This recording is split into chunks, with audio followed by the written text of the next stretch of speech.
sorry. I'm sorry, you're making a face at me, aren't you? Aren't you?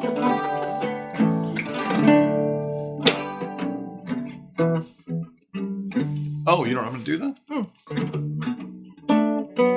That's the wrong key, isn't it?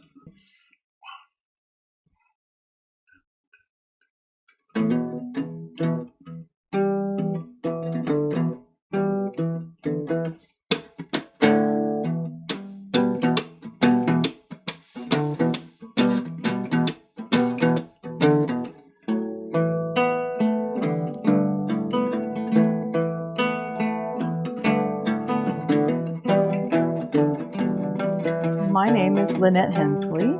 I have a couple of avocations, I guess you could call them, and some of them, one of them at least, the art, I want to ramp up and do as a retirement job. So I've been working at getting better and better at that. And then I play music with Larry and our band, and I love doing that. And to me, that's more about community doing. It's like our dance. It's Larry and me. It's our way of dancing. And then the art, 'cause I love to do them both. But I've decided that music is more about community and fun and working with friends. And art is something that I actually have ambitions. My name is Larry Baumgartner. My primary hobby right now is playing guitars, singing with my wife, and I have begun building in the last 3 years. And I've built 11 or 12 instruments, most guitars, and I've had some fun with that. And I started playing guitar when I was probably 7. Music's been a big part of my life. My mom started having an interest in both painting and sculpting, playing piano. And that was sort of by edict going to be my sister's and my musical education. Piano was the first thing, and so then when the Beatles came, my musical interest was piqued. Guitar's what I wanted to learn. It has been a rocky struggle to get to be moderately proficient. Electric guitars are cheaper. Daddy got me an electric guitar, and I think I was probably driving him hard that, you know, the Beatles played electric guitar, so I needed to too. I wanted to be a guitar player that sang. I sing folk music and blues and stuff like that, and so I probably put a little too much salt and pepper in it because I sing a lot of Tom Waits and stuff, you know. So it's really fun, but you know, if you talk like this for too long, you could end up getting stuck there. It's almost like crossing your eyes. I played music in elementary school. They still had music programs then. I took on the clarinet when I was in, I think it was 4th or 5th grade, and played with, you know, the little elementary school orchestra. Did pretty well and played clarinet through high school. Did marching band. When I was 13, I bugged my parents to get me a guitar. The Christmas that I was 13, there was this odd-shaped cardboard box under the tree, and I just knew. I knew what it was. It was this little guitar from Sears, a 3/4 size. As a kid, 13 years old, you take that guitar into the bedroom and you play to your bedroom. But 13 is also junior high. I was fortunate enough to be in a junior high where one was a banjo player and the other was a guitar player. And so they would run these pick and grin sessions after school. And my first band was for the talent show in 8th grade, and we called ourselves the Vocal Minority. This is immortalized, so... Yes, immortalized or demoralized? Which? Demortalized. Yes. Immortalized.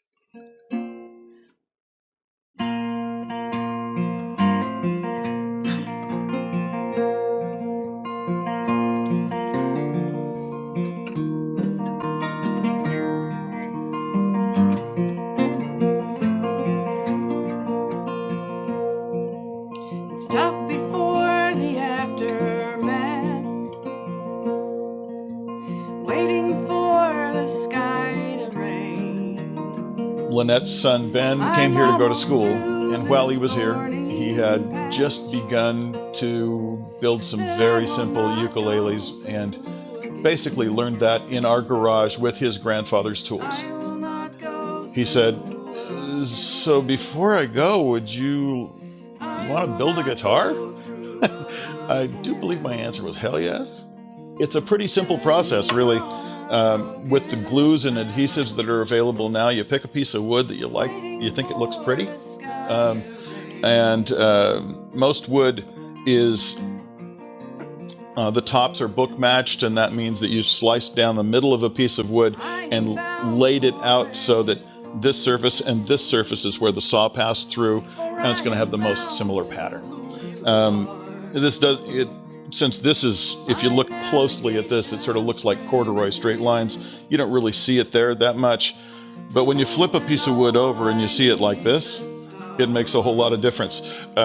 This is a piece of wood that I sliced myself too, and that's sort of fun because this was a log, and then it was a chunk of wood, and then I turned it into a couple of plates you could make a guitar out of. This was a sinker maple that was sitting in the Snoqualmie River for a period of time. So if you looked at this compared to a standard maple guitar, it would be much more yellow and vanilla in color. More like, I don't know, honey gold is what this looks like. So, but anyhow, a much brighter tone. The neck's made of cherry. The top is, this is cedar actually from San Juan Island, is what Bruce told us when we picked it up. And all this wood was sort of discovered by me. The fretboard on this is actually a gift from Ben that he left here. I have no idea what the wood is, and that's a little embarrassing, but truth is that I don't know. This top we got from a man who knew its heritage, that it was because he lives on Lopez Island and it was just a few islands away on San Juan. This wood I know came from the Snoqualmie River. I know the guy who drug it out of the river. I don't think he knows how long it was there, but somewhere between 30 and 300 years. It picked up a lot of color. Process of building a guitar, probably the hardest thing to do is bend the sides. And if you've seen it done once, it's really not that difficult. It's a little bit of trial and error. Most of my fondest memories of playing guitar are late at night in some state of relaxation around a campfire. And those are really those are the beautiful moments in life that you can't buy, and you can't sell people tickets to. You just got to be there. I can't choose either art or music. They're both part of me, and when I try to focus on one, the other comes out anyway. You know, there have been times when I have worked as an artist. I worked in theater as a costume designer. But when you can't make enough money doing that, you know, then you find it's like you let go of it in one way, but then it comes out in another way. People have asked me, or I ask myself, well, what do I want to do when I retire? And, you know, really, I'm already doing it. Lynnette and I have been married about 12 years. Lucky 13's coming up. Mm-hmm. And we actually met playing guitar. I borrowed her guitar at an open mic. It was pretty much love at first, borrow your guitar. We were dating very shortly thereafter. My joke is that we're doing Pilates for cheeks, that we're smiling so much our faces are changing. It really, I don't deserve,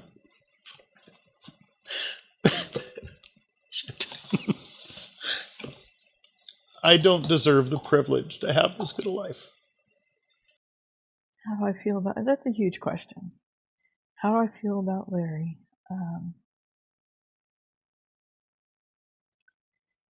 I love that he is supportive. And, you know, I feel that the two of us together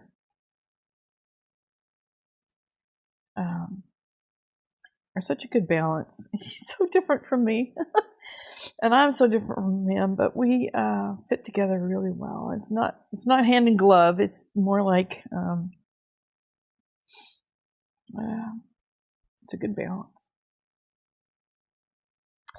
One of the things we discovered early on was, you know, that he told the story about when we crossed the street on our first date, and I said, you know, you're crazy, but you have a heart of gold. And Larry wears his crazy on the outside, but I have plenty of crazy. It's just inside. And so we understand each other, I think. Right, let's make sure we're in tune together. Yeah. It's entirely the wrong note. No, I'm kidding. Face it, there's just not enough whiskey in my throat. I'm sorry you're making a face at me. I'm sorry.